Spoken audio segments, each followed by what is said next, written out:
Very emotional scene.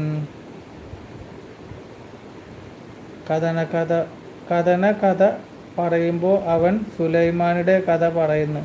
എടാ, സുലൈമാന് കുടിച്ചവർക്കല്ലേ അതിൻ്റെ ഒരു ടേസ്റ്റ് അറിയുള്ളൂ. ഉപ്പാപ്പ, നിങ്ങളെ മുഹബത്തിൻ്റെ കഥ ഒന്ന് പറഞ്ഞെന്നേ. ഓനെ ഫൈസി, ഉപ്പാപ്പാക്ക് മുഹബത്തുണ്ടായിരുന്നെന്ന് എങ്ങനെ എനിക്ക് മനസ്സിലായി?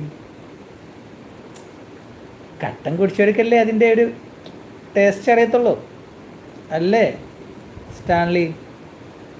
ഷോ, എന്താ ഒരു സീനൊക്കെ. അന്ന് ഹാജിയുടെ മോളെ കല്യാണത്തിന് ബിരിയാണി വിളമ്പാൻ വേണ്ടി പോയതാ. അവിടെ ജനവാദിക്കളൊരു ഹൂറിയെ കണ്ട്. ഓ സ്റ്റാൻ പൊന്നെ, എല്ലാം ശരിയാവും, ഈ ആദ്യം ഇങ്ങോട്ട് വരീം. അതാണ്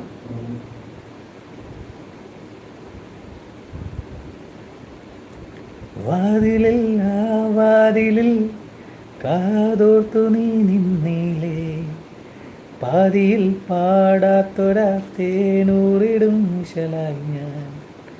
വാതിലിൽ ആ വാതിലിൽ കാതോർത്തു നീ നിന്ന